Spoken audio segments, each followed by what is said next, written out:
welcome to MindMatters Masterclass. Tonight is the October installment of MindMatters, and the title is What's Wrong With Me? Dr. Fred Toke is our masterclass speaker. He's a dear friend of ours. I remember during the pandemic, we featured him as well as others on a panel on an online masterclass such as this. He is a lecturer at various universities. He also resides in San Francisco in USA. He's a published author of several publications, a TED Talk speaker, affectionately known as TED Talks. And like I said, he comes with years of experience, more than 30 years as a psychologist and also as a subject expert. Please help me welcome Dr. Fred Toke. Thank you, Glenn. Hey, good morning, everybody. Tonight's topic for you, tonight for you guys, is morning for me, is this: what's wrong with me? I think this is a very common question from patients of ours, especially when people who are going through some predicament in their life. They always ask, what's wrong with me? Why am I having this? What's going on in my life? Why do I have such bad luck? Why all the whys? This is a very common question, and I'm glad that Glenn decided to choose this as a topic. I think in the 70s there was a movie called The Exorcist. I'm not sure how many of us have actually watched that movie. I did, and it was shown at Lido Theatre then. And I remember that there was a waiting ambulance outside the cinema just in case people fainted or get into some kind of convulsion or something like that. It was a scary movie, and after we watched the movie, after I watched the movie as a young teenager then in the 70s, I would not dare to put my foot down under the, over my bed, because I assumed that something that is crawling underneath my bed. You get so paranoid. And just give us a bit of an idea what it is, what the movie is all about. Let's watch this.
It's actually a vacuum cleaner. The vacuum is so powerful. That was not the movie. It was just, I was just playing fool with that. You see, what I was trying to register was whatever you focus on grows. As we watched the initial part of that clip, we thought it's going to be a scary movie, but the ending surprised us all. Whatever that we focus on grows. If we focus on our negative narrative about ourselves, it would just simply grow, because you feed it, or we fed those negative narratives about ourselves. And so when something goes bad, we tend to focus on what is going on, and then we get all worked out. We can have a meltdown like this guy here. His car broke down in the middle of the street, and he got all worked out. It's so bad, and so he did something that's unimaginable. Like, he actually destroyed his own car just because he did that. Just because he did that. Because his car broke down. So he didn't have to do all this stuff there. An ordinary person would not have done. See, what happened was he has that meltdown, and when a person has that meltdown, they simply are out of control. Our anxiety, whatever feeling that we have got, took over, and then there's no sense of common sense anymore. No sense of reality of what's going on in us or within us. See, what actually happened here was our mind enters into a tunnel, and then we got lost in the tunnel. And so every time when we feel, we process negative narratives about lives, our brain, our mind, our thought process goes into this tunnel, and we got lost in this tunnel. And it was in this tunnel that we begin to process, what's going on with our life. So we call this tunnel vision, right? We're not seeing things from a broader perspective, but we're seeing it from our life from that tunnel perspective. What's going on with our lives? It's dark, we're isolated, and usually isolation leads to desolation. And so we begin to fester thoughts like, I'm not good enough, or this time I'm doomed. And for some people, they would say, I'm going to kill that guy for doing this to me. I'm going to make the guy pay. All these are processed in that tunnel. Our mind was in the tunnel. Just like the other guy that we just watched, he destroyed his own car. His mind was in that tunnel. He cut off all the information about the environment, about what is going on. It was just in that tunnel. And so he processed it almost quickly, very immediately. And that's what happened. When we process situations that are challenging to us, our mind could be in that tunnel, and that's dangerous, because when we are in the tunnel, then we become defensive and we become mad. I suppose a couple of weeks ago, there was a guy who actually murdered a woman because of the noise situation in Singapore. I think his mind was in the tunnel, and he could not take it anymore. And he said they're going to pay for this, for perhaps irritating him. I'm not sure what the case actually was, but there was in most instances when a person does something like that, his mind is already focused on that one thing that disturbed them, and that caused them to then react in such devastating manner. And usually it all starts with anxiety. While of late, World Health Organization give us the statistics that 1 in 4 people suffers from depression. 1 in 4, or some kind of depression in their lifetime. That means 25% of the people are suffering from this depression. 1 in 6 people suffers from anxiety. And every 3 seconds, 1, 2, 3, someone is attempting suicide right now in the world. Every 40 seconds, someone died from suicide. When these two happen, it means that their mind has gone into that tunnel. They feel that there's no hope. Everything is bad. They're in that dark tunnel, and they could not see any form of rescue, any form of, being taken out from the tunnel. And therefore, they begin to see death as an option to the solution of their lives. Anxiety is often the mother of all psychological disorders. It always starts in anxiety. When I fail my exam, what will happen to me? What will happen to my future? What will my parents think of me? What will others think of me? And all that. And so anxiety is always the main component in psychological disorder. And because we felt dis-ease about our situation, we felt the dis-ease of our soul, and when we cannot deal with the dis-ease, then these two words become one, they become disease. It becomes a disease in us. That's what we suffer from. Well, the Greek word for anxiety is merimnao, and a lot of medical terminology is taken from the Greek language because of Alexander the Great. And so merimnao is a compound of 2 words, merizo and nous. It means divided mind. Divided mind. So when we are anxious, our mind is divided. So this is how we should be, in order for us to manage our thought process from going into the tunnel, we need to be conscious of the fact that, okay, how can I manage my anxiety? It's usually a form of anxiety that we need to manage. And if you can deal with anxiety, you can manage yourself ideally, properly, and you don't have to enter into that tunnel. So remember, merimnao, anxiety, split mind. It's split between, am I a victor or am I a victim?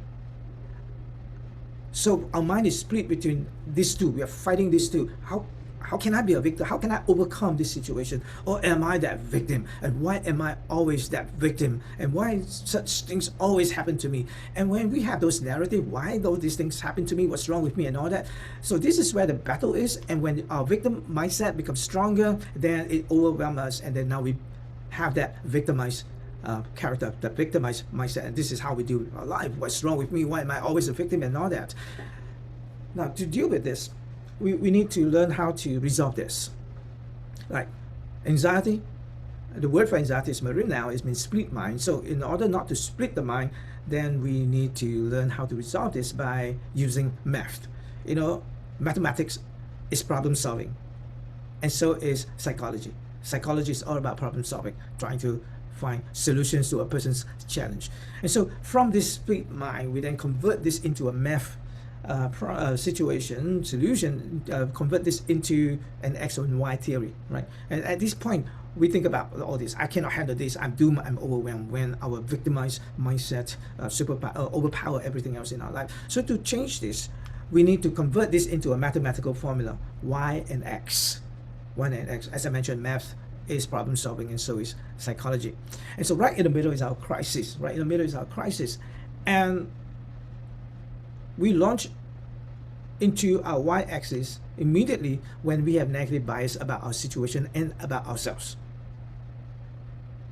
So why is this happening to me? Why am I such, why do I have such bad luck and all that? So that once you have that negative bias, you got to watch it, because then it will pump up your y-axis. And then you begin to do blame storming, not brainstorming.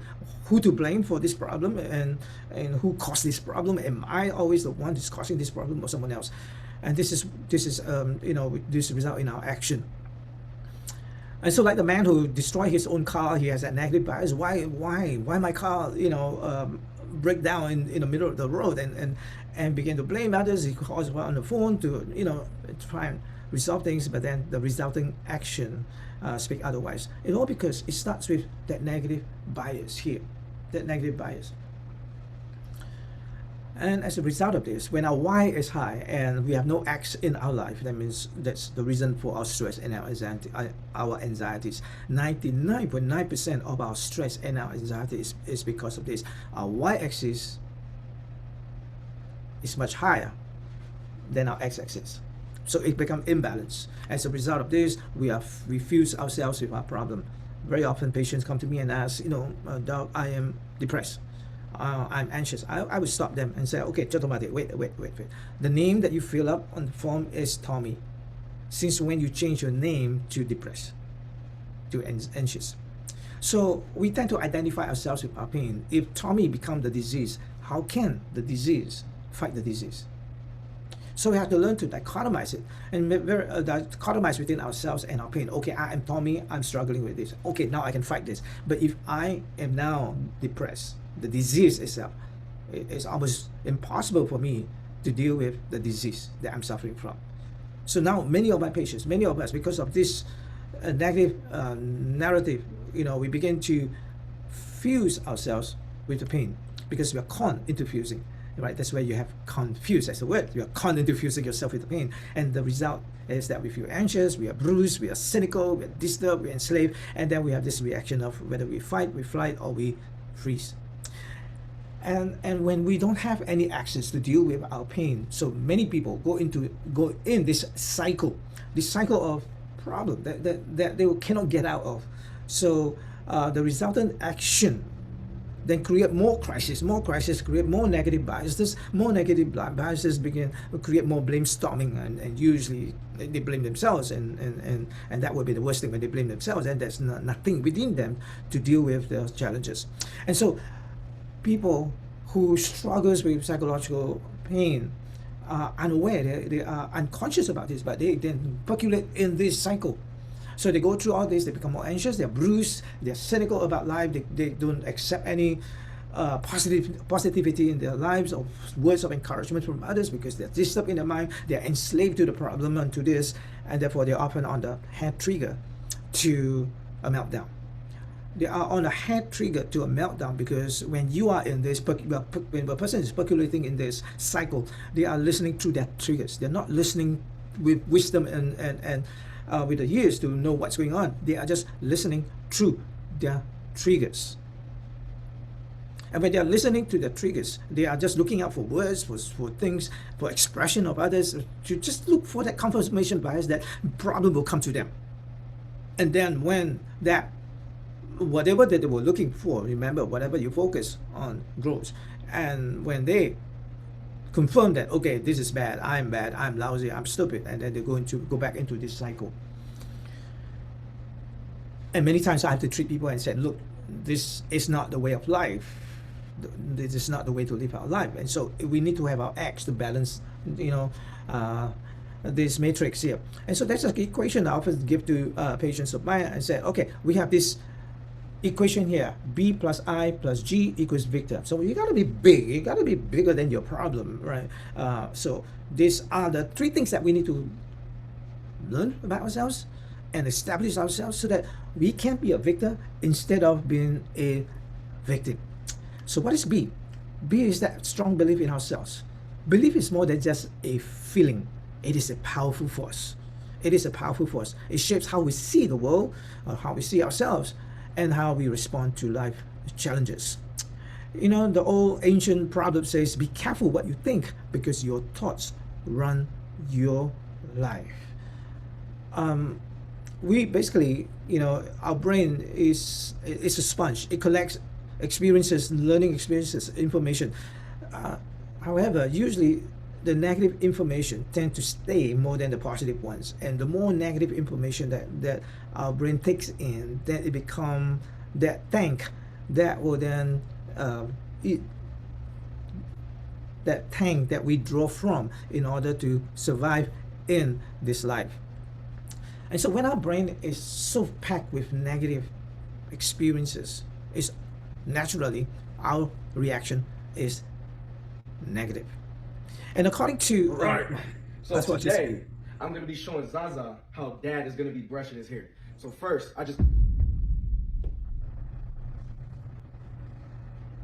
it's okay. That's not going to happen when I do it. Okay, when I grab you, it's going to be good. No, okay. No, just come on. No, I'm going to show you. I'm not going to do what just happened. No, like, just wait a minute. Like, what? Even though they may be playing a fool with this child, with this baby, that baby had perhaps that trauma of seeing the head falling off the door. And if this exercise has been repeated, there's something then figure out in their brain that, okay, that guy is dangerous. And then it might just expand that everybody is dangerous. And then this little child will grow up to become a very anxious, hypervigilant person. So we learn right from an infant stage, and we know what is dangerous and what is not, based on that primitive knowledge of that baby, right? And so we begin to judge based on what the baby thought is good or safe or unsafe. So according to the Laboratory of Neuroimaging, every day we churn out 70,000 thoughts every day. And unfortunately, 90% of those thoughts are based on our past, which means we leave 10% of our 70,000 thoughts that our brain produce on our future. And we all know that whatever happened in the past is not changeable. We cannot change that. Possibilities are always about our future. And so if a person has been abused or have experienced in the past, and they will continue to live that in their mind, and in the future, and currently they still have that abuse, that victimized mindset, every day of their life and into the future. It's because it's based on the past year. If something bad happened and the person processed it and they get stuck in that filter in the mind, and they continue to live this in the future, or in the current and their future. And therefore they begin to browbeat themselves, they begin to condemn themselves, they begin to say nasty things about themselves, like, why am I like this? Why these bad things always happen to me? And so they begin to live with this fear, this anxiety, and they are on a hair trigger to a meltdown. If you ever go to Chiang Rai, you will visit the elephant camp, and you see how they train baby elephants. And baby elephants that were born, they will be tied to a tree, and because the tree was stronger than the elephant, then it tried to escape but it could not. Every time it tried to, the noose that's been tied, the rope that was been tied to its leg, the noose get tighter and it hurts its leg. It comes to a point where this baby elephant give up in the mind. They resign to the fact that, okay, every time the trainer tie a rope on its leg to a tree, it will just stop there. They will not think about escaping, because in the mind it says no point. So when we grow up in an environment where we have been compared, or we said nasty things that were said about us, that can create that filter in our mind. And some people were told that they are stupid, that they are not good enough, they are not as clever as their siblings or their cousins and all that. There's nothing good come out of them. Why am I, the parents may say things like, I don't know why I gave birth to you and all that. And so all these people get stuck in the mind, and so they're on that y-axis all the time. So this baby elephant, when it grows to a humongous size animal, it will not escape because the mind has created a filter. Even though it's grown to a big size elephant, whenever the trainer tie a rope on its leg, even to a little pole, it will not escape because the mindset is pointless, it's fruitless. I'm doomed. I'm stupid. I'm not going anywhere. I can't do this. And so what we need to do is to change that. Change our thought process from 90% of the past to just 10% and then 90% on our future. So every morning we wake up with a hope. What am I going to achieve today? I may fail yesterday, it doesn't matter, but I believe today is going to be a better day and tomorrow is going to be better. This is my class in 1973. I was 13 years old, secondary one in Singapore. I'm not sure whether you can find where I am. I give you a second or 2 seconds to find where. I'm right in the corner here. I'm the shortest in class, and so they'll try to align the class with the tallest in the middle and the shortest are at the end. So I'm the shortest. I'm still very small. So I was bullied as a kid, and I was asking the same question: why am I so small? Why am I so short? Why am I so weak? And why am I the target of my bully? There was a big bully in my class who pushed me down, and today, my right arm, it was dislocated, and when I saw my arm, this part of my arm be dislocated, I could not feel my hand anymore. I almost fainted. I was 13 years old, and the bully who pushed me down saw my arm be dislocated. He also almost fainted. And the teacher came and somehow he put my arm back and went to ask my mom, told me to go home and ask my mom or my parents to bring me to the hospital. And after today, my right arm cannot touch my shoulder. After today. And I resigned to a life that's been bad for me. I'm terrible at everything, and I did not work hard or study hard. And this is my O-level result in 1976. I was 16 years old. I failed at everything, right? So I assumed that life will always be bad for me. Then suddenly I woke up and said, I need to be better than myself. I'm not always this bad. Bad things happen as an episode, as an event. It's not a lifestyle. And so I decided that to take up as a private candidate. Enough of a GCO level, maybe I should try the American route, because I did corresponding courses with the American institution, and those days you can't actually take up those corresponding courses, and so you do the test, you send the result or your test paper out, and then a month later you receive the results and all that. So I began to do that, and I then took the American SAT test, right? Because without an O-level in Singapore, I cannot go anywhere. But in America, they are a little bit liberal in their education. And so I decided that I can take the American route. So I redo a research and read about it. And so I did the SAT test. Good enough for me to enter into the university in America. And that's why I'm living in America right now. But I'm going back to Singapore soon. Actually, I just retired. I'm 65. And I went back to Singapore in June. And then I need to come back here to finish some courses that I'm teaching in the state of Alabama. And so I took the American route, and I got into the university there. I can never get into any universities in Singapore. And then I advanced over to where I am to get my doctorate in America. And I thought that changed my life. It's not always bad. It's not what's wrong with me. It's what's good about me. What can I do better? And then one day someone came, actually I went to a church, and one of the speakers came, and I don't know him. He said, I see you as a rabbit. I said, what? I'm a human being. He said, I saw you as a rabbit. I took that. I was wondering, what was he talking about? A rabbit? And then I realized that, okay, from Singapore, then I was able to hop all over the world to do my craft. So as a result of this, I've been to all over the world to do training, teaching, and all that. So I'm a rabbit, hop here, hop there.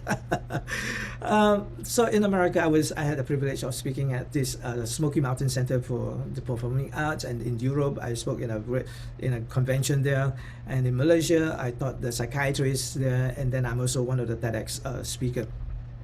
And so from that failure, I changed my belief. I said, it's not what's wrong about me. It is what is good about me that I can. There are always other ways to achieve something in life. If this doesn't work, maybe something else may work.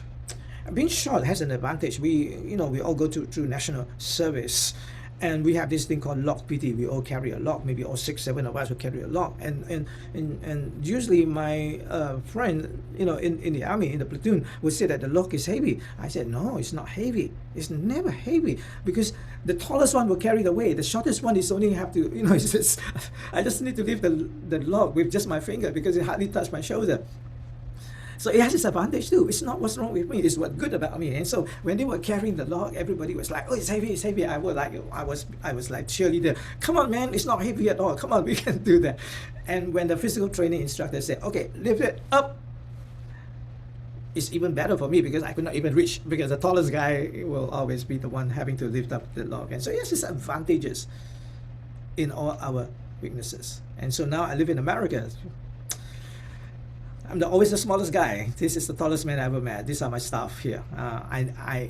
When I stand beside them, I know who shower and who do not, because I stand next to the armpit.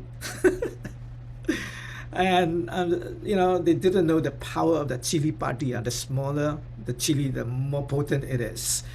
All right. So I'm the smallest in class in my lecture room, and this is where I am, from that failure at O level to a professor in the university in America. And recently I also taught at NTU. When I came back, I taught at NTU in one of the classes there. So you got to expand the focus. I ask patients of mine, all right, can you answer this one question 10 times, but each time give a different answer? It's going to be the same question, but you got to give me a different answer each time, so that we take them out of their tunnel vision, take them out of the tunnel that they were in the darkness that we're in. And so the question was, what is one thing that is good in your life that you are grateful for? So now they have to think about one thing that's good. And so they talk about, oh, maybe I have food on the table, which is good. Let's be grateful for that. Following up with this, number 2, what is one thing that is good in your life that you're grateful for? And so if we can help them to work towards this exercise of expanding their focus, expanding the mindset from that negativity to possibility. If they cannot complete the 10, then we will help them. I will help them. Okay, look, you have eyes, and your eyes can see me. I can see you. You have eyes, and there are people who want your eyes because they are born blind. We can be grateful for this eyes here, or we are grateful for our hands, our feet, and things like that. We've got them to extract them from that hole, from the tunnel of negativity, into something that is greater in their life, that they are blindsided by their pain. Nathan Serensky was sentenced in 1977 on a fabricated charge of spying for the Americans. He's a Jewish, he's an Israelite, and he spent 9 years in a Siberian prison for his charge that he was falsely accused of. Out of the 9 years in prison, half of that was spent in solitary confinement. And in his dark, empty, freezing, punishing cell with no one to talk to, he played chess in his head, because he said, okay, since I'm here, what's good about me? I think I'm pretty good at chess. Why don't I play chess in my mind? Because when I am released from this prison, I'm going to challenge the world chess champion of the day. And so in that cell, he began to get out of the tunnel and imagined himself playing chess with the world chess champion of the day. And after he was being released, Serensky was among 25 Israelis to take on world chess champion Garry Kasparov, and he beat the world chess champion. And after he beat Kasparov, Serensky said he honed his skill while in prison, where he spent the long days in solitary confinement playing 3 simultaneous games in his mind, rather than moping about the pain. Why am I here? What am I doing here? Why do I have such bad luck and all that? So he began to channel that pain into something good that will take him out of that tunnel. This was a picture of him playing chess with Garry Kasparov, the world chess champion of the day. The prison walls did not stop him from getting ready for the next big thing. He rose to the occasion while in prison. So it's an honest question, what's wrong with me? It's okay to ask that question, but then we cannot put a period to that. What's wrong with me? But what is good about me? What is good about me? So the equation here, as I mentioned, rather than just the y-axis, we need to have the x-axis to balance it. So we have to have a belief, and then we got to know our identity. Losing one's identity is like a compass of losing the compass of the soul. And so I lose my identity. I became a failure. I'm no longer Fred. I'm a failure. I'm no longer named Fred. I'm stupid. I'm no longer named Fred. I'm small. I'm short. I'm no longer Fred. I lose my identity to my pain. We got to know who we are. Not knowing one's identity is like walking through life with someone else's map. Maybe we compare ourselves with others and say they're always better, and so we want to be like them. But hey, there's only one you. What is good about you? And Steve Jobs says, your time is limited, so don't waste it living someone else's life. So who you are. Who are you? So find your identity. Find that good thing about you. Ken Robinson had TED Talk, and it went viral, and he talked about the element. And according to his book, he says the element is about discovering yourself.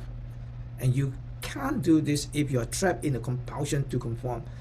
You can't be yourself in a swarm.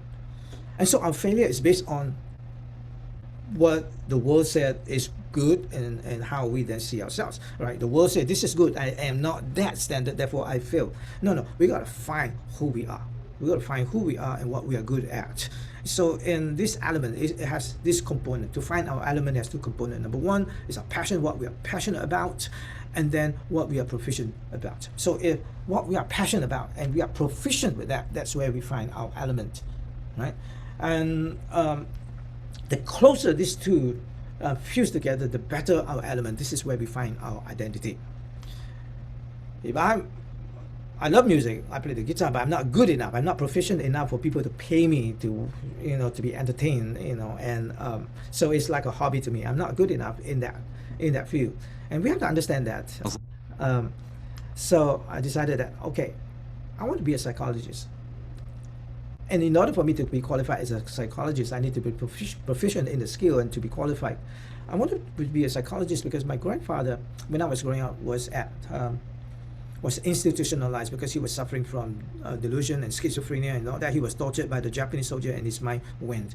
And so as a young child, I would visit him at the old Woodbridge Hospital in Singapore. That's a mental institution back home. And I'm always puzzled by what's going on in their mind. Why is he struggling like this? And at times he was violent. And I thought to myself, that's one thing I want to do in my future. When I grow up, I want to help these people. And my O-level result sucks. And so I thought my whole dream collapsed. But then that dream held me on, that vision held me on to continue to pursue, and that's why I took on the American route. And so I studied and make it, and so then I become a psychologist. Right? When a person found their element, then that's where they find their purpose in life. It's your purpose. It's not someone else's purpose. So if we have been thinking, what's wrong with me? It's possibly because we have not found our element. Maybe our mess can be a message. We can use our mess as a form of, encouragement to others. So to find your purpose, firstly you need to analyze. Okay, what's good? What's your passion? And we have a capacity to have many passions. I have passion for music. I have passion for arts. I have passion for this. But I also have a passion on helping people in psychology, all things psychology. So I analyzed, I found my element, and then I synthesized my element with my purpose. What am I doing in this world? How can I share? How can I give my expertise and help others? And from this, then I can monetize my expertise. So if you are monetizing what you love and what you're good at, you're not working a single day. You're just enjoying your life. Perhaps you're missing this. The people may be missing this, and they're trying to live somebody else's life according to somebody else's standard. And that's why they begin to browbeat themselves to think about what's wrong with them. So I appeared in magazines, I teach in universities, and in both locally and also abroad. Simon Sinek had this book, Start With Why. There's a W-H-Y, there's not the letter Y. There are only two ways to influence behavior. You can manipulate it or you can inspire it. Working hard for something we do not care about is called stress. Working hard for something we love is called passion. Perhaps there's nothing wrong with you. You're just living someone else's life instead of your own. G of the equation, B-I-G, B plus I plus G equals Victor. B, belief plus identity plus gumption. You gotta have that gumption. Gumption is that inner drive that keeps you going when life pushes back. You have that, okay, I'm not gonna take this lying down. I'm gonna fight this. I'm gonna find a solution to this. It's courage with resilience. It's courage with resilience. Growth never happens in comfort. Gumption is the sparkle. It's that spark of faith that says, I'll go, I'll do it, even if I feel afraid. Psychologically, gumption means challenging old patterns that keep us safe but stagnant. Without gumption, belief remains a theory, identity stays untested. So we got to test our element. We got to have the courage to do that. Many times we fail because we don't have the courage.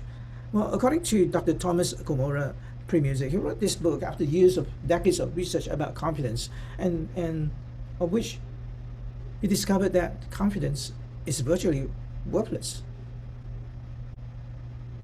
They studied confidence together with failure. Now, we all know that failure is an event. It is not a lifestyle. It doesn't stay with the rest of your life. It's an event, something that you fail, then you can do something about it. But many times we see failure as a lifestyle. I'm a failure, I'm a failure, I'm a failure. But so is confidence. Just because you're good at math, that doesn't mean that you're going to be good at everything in life. So if you are a parent, raise your children not to be confident, because confidence is rated. Raise your children and even empower yourself to be courageous, because courage precedes confidence. There's no confidence if you have no courage. You don't have the gumption to fight it. You have no gumption to say, I'm going to overcome this. Courage precedes confidence. If you're a parent, raise your children to be courageous, not raise them to be confident. Sometimes when a child falls, it's not confident that will raise them back up. It is courage. Courage will raise them up and say, I'm going to try again. I'm going to do this again, and I'm going to do better. That's courage speaking. That's not confidence. Courage is not the lack of fear, but the ability to face it. Confidence is not the opposite of anxiety or fear. Courage is the other end of the spectrum. One end is fear, the other end is not confident. It is courage. You got to stand up and say, I'm going to try this again. I'm going to try this until I succeed. There's always something good about me. So if I'm stuck in a hole in a sea of red and I have no courage to get out, so I'm always in that hole. But I need to get out. I need to be courageous to step out and step up. This is what I want. Okay, let's go for it. Then you know what? I reduce the number of reds in my life, and this is what I want to do. This is what I want to be. The more you are able to get out, the more green you have in your life, the more exposure, the more experience you have, the more comfortable you are, and then because of all this, then you become more confident. But it requires courage to step out of that hole. In cognitive behavioral therapy, and some of you I read, some of you are helping others. You are familiar with CBT, cognitive behavioral therapy. Basically, it's based on this ABC theory. A is your adversity, B is your belief system, C is your consequence. Adversity is always neutral. It might be painful to you, but it is fine for others. It's our belief system that actually analyze our A and cause our A to be negative or to be positive. It's in our belief system. And so if we have a negative bias towards our adversity, then we will make a mountain out of a molehill, and so then everything becomes negative. Our mindset become negative. Then our adversity, activating event become negative. It's not because it was negative, but because our mindset tells us this is painful, this is negative, this is too hard, and as a result of this, then it causes our consequence to be negative. It all starts with here. It all starts with our B, our belief system. But when we have a belief system, not confident, but it's a self-belief of courage, and say to ourselves that I may feel anxious, but I am not powerless. Or you can say something like setbacks are setups for comebacks. Or I can change my thought and I can change my story. I choose progress over paralysis. And so we got to change. We have to have that narrative. It's not about denying the pain, but it's about what can I do to get out. That gumption to say, it's not going to get me, but I'm going to overcome. So when our mindset is made of courage, and we see problem from that courageous perspective, and say, I can do with this, I can overcome, and you know what? Then it breaks down the negativity of the A, and it also breaks down the negativity of our C. So these are some of the narrative that we can talk to ourselves whenever we face pain. I may feel anxious, but I am not powerless. Setbacks are setups will come back. I choose progress over paralysis. I can change my thoughts and change my story. Who I am is bigger than what I am, what I've been through. So repeating and living this statement builds cognitive courage, the mental muscle that sustain transformation. Right? I think the parent of these two boys, I admire them because he set up an obstacle course, and this is what happened.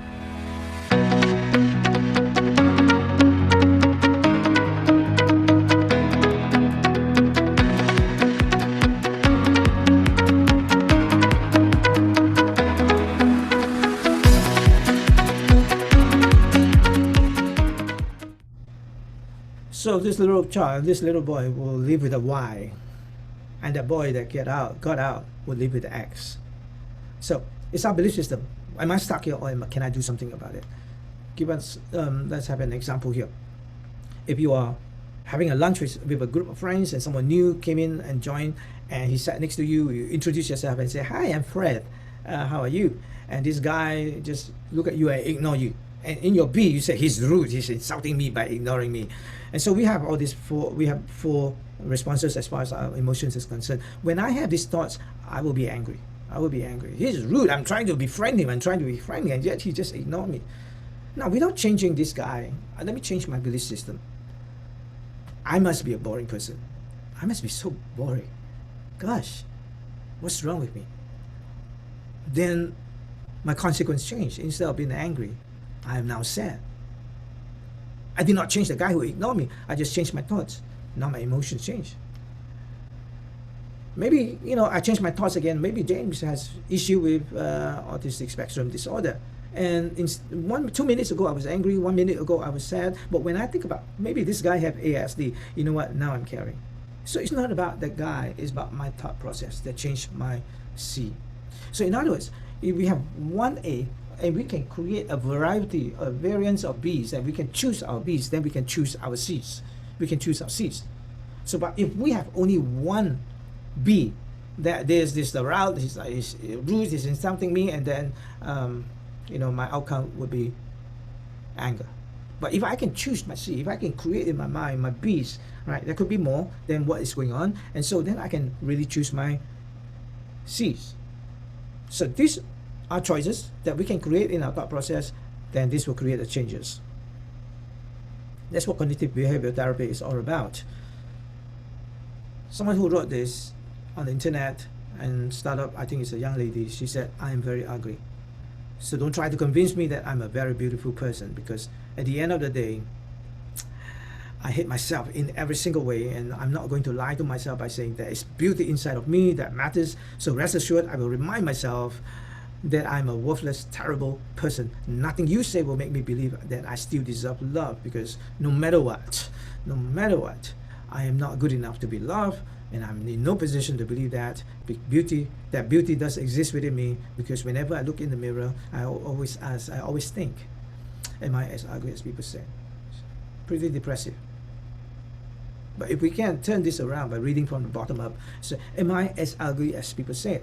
I always think, because whenever I look in the mirror, beauty does exist within me. I'm in no position to believe that I'm not good enough to be loved, because no matter what, I still deserve love. And nothing you say will make me believe that I am a worthless, terrible person. So rest assured, I will remind myself there's beauty inside of me that matters, and I'm not going to lie to myself by saying I hate myself in every single way, because at the end of the day, I am a very beautiful person. So don't try to convince me that I am very ugly. We got to fix our thought process, change our belief system to change the outcome of our pain. Just to close with Master Yoda of the Star Wars series, and I always enjoy Star Wars. Since the 70s, when I first watched Star Wars, I got hooked. So I've been watching this. I love this guy because he was short. And he said, "Fear is the pathway to the dark side. Fear leads to anger. Anger leads to hate, and hate leads to suffering." So instead of what's wrong with me, we need to ask ourselves what's good and what's right about me.